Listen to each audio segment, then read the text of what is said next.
हार मान ली थी, लेकिन हमने ये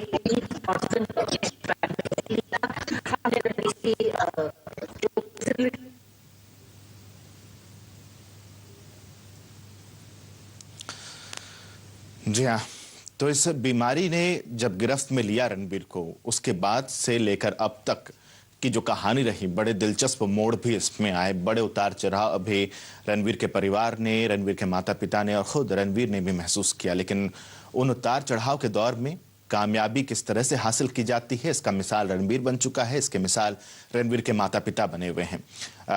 कार्तिकेय जी, एक अहम सवाल मेरा आपसे ये कि हिम्मत, हौसला कितना जरूरी होता है इस तरह से बीमारी में के साथ साथ इतनी बड़ी कामयाबी हासिल करना कितना जरूरी है कि एक माता पिता का भी फोकस रहे कि आखिर वो क्या करवाना चाहते हैं अपने बच्चे से।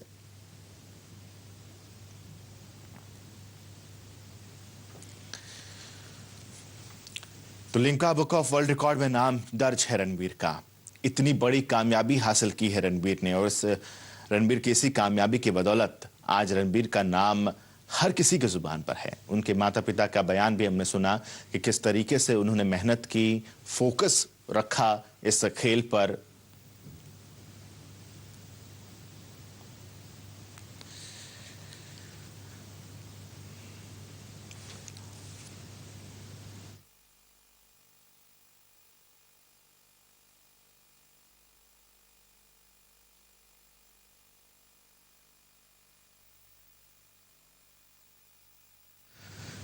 जिस मुकाम पर रणबीर आज इस वक्त मौजूद है, सबसे ज्यादा अहम हो जाता है कि आखिर क्या तरीका था वो, और आज जितनी उपलब्धियां रणबीर के झोली में हैं, जरा एक नजर डालिए कि आज रणबीर किस मुकाम पर पहुंचा है।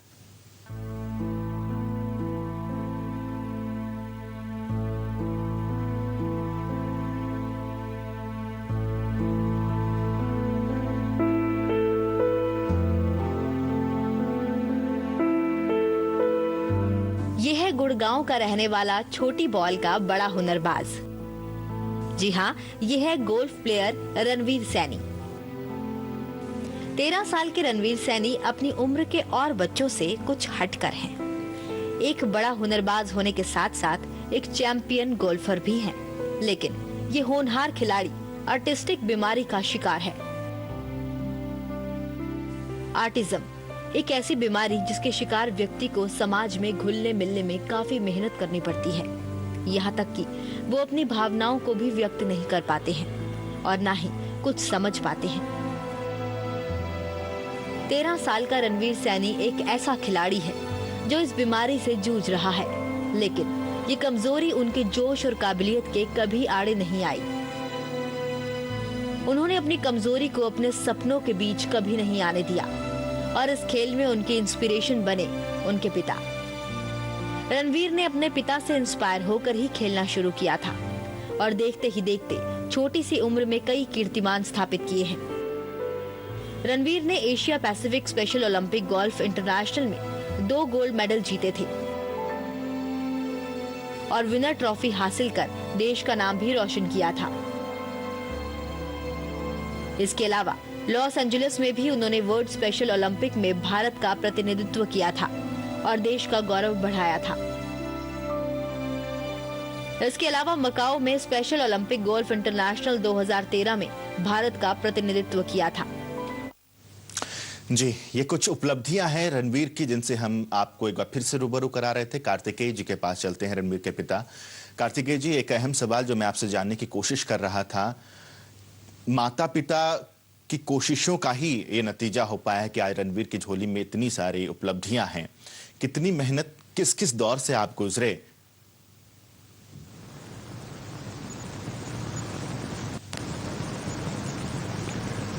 बहुत सारे दौर से गुजरे।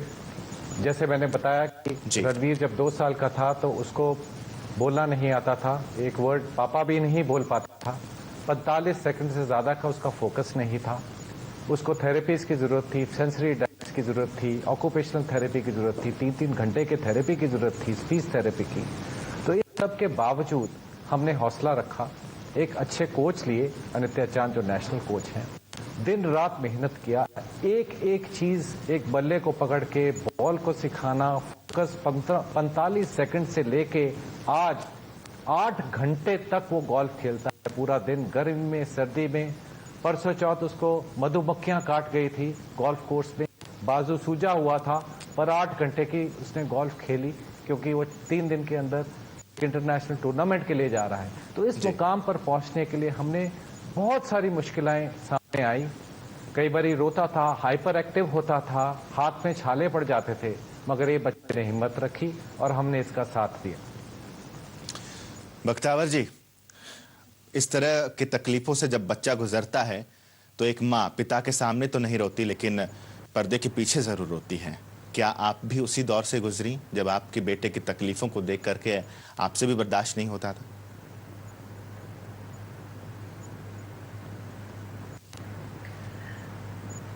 हाँ जी, बिल्कुल गुजरी थी, और रोना हर स्टेप पे था हमारे लिए, क्योंकि फिक्र थी कि बच्चे का हमारे जाने के बाद क्या होगा। लेकिन फिर एक दिन मैंने अपने आप को स्ट्रांग बनाने का सोच लिया। मेरे हस्बैंड का फुल सपोर्ट था मुझे, और हमने सोचा कि रोने से रणवीर का कोई बेनिफिट होने वाला है नहीं। वो एक इमोशंस एक तरफ, लेकिन हमने ठान ली और बहुत मजबूत बनाया अपने आप को कि हमने रणवीर को इस तरह इंडिपेंडेंट बनाना है हर फेज में लाइफ के, कि हमारे जाने के बाद हमारा बच्चा अपने आप दुनिया में जी सके, ना उसको किसी का सहारा की जरूरत पड़े कभी। तो हमने वो मिशन अपने लाइफ का बना दिया कि Ranveer has to be independent and he does not have to take anybody's support in life. तो आई थिंक वो एक मुझे रणवीर से इंस्पिरेशन मिला, क्योंकि हमारी हार्डवर्क हर स्टेप पे रणवीर ने एक्सेप्ट की, और उसने हर चैलेंज को एक्सेप्ट करके हमारा साथ दिया। तो इमोशंस एक तरफ, रणवीर को आगे बढ़ाने का काम हम ठान लिया और वही कर रहे हैं। कार्तिकेय जी, एक बात बताइए, आखिर गोल्फ का चुनाव क्यों? क्योंकि आपने इस बात का भी जिक्र किया कि बहुत सारे आपने खेलों में शुरुआती दौर में रणवीर को डाला और हर खेल में उसकी दिलचस्पी बढ़ती चली गई। तो सिर्फ फैमिली गेम रहा, आप भी खेलते रहे, इसी वजह से गोल्फ, या रणवीर का भी रुझान ज्यादा गोल्फ की तरफ था?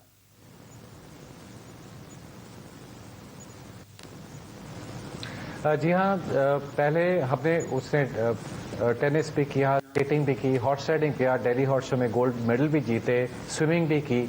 मगर गोल्फ में जब भी वो गोल्फ कोर्स पर एंटर किया तो उसकी बहुत रुचि थी शुरू से जी। और हम हमेशा सोचते थे कि गोल्फ नहीं कर पाएगा, क्योंकि गोल्फ एक बहुत ही तकनीकी गेम है जी। मगर उसकी रुचि शुरू से ही थी।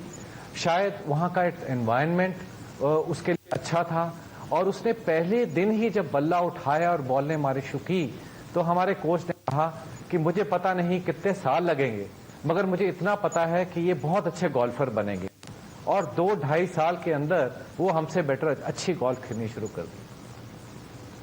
बख्तवार जी, आपका भी मैं एक बयान सुन रहा था जिसमें आपने कहा कि आपको भी नहीं पता कि किस तरह से वो शॉट्स खेले जाते जो रणवीर आजकल शॉट्स लगा रहा है, और आपके लिए भी वो एक इंस्पिरेशन बन गया।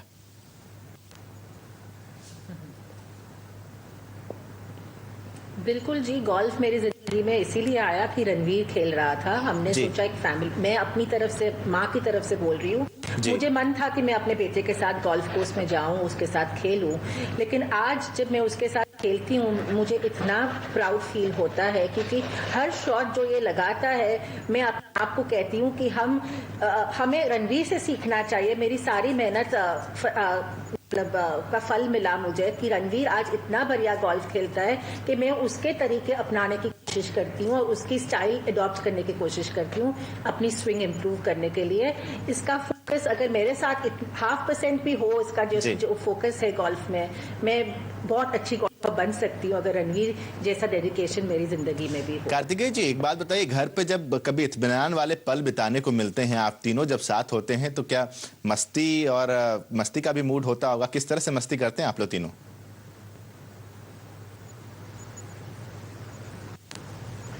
जी हाँ, रणवीर की थेरेपीज, गोल्फ, पढ़ाई, उस सब के बाद जो भी हमें टाइम मिलता है, रणवीर ज्यादा बात नहीं करते हैं, चुपचाप रहते हैं, because that is the problem और कम्युनिकेशन प्रॉब्लम है।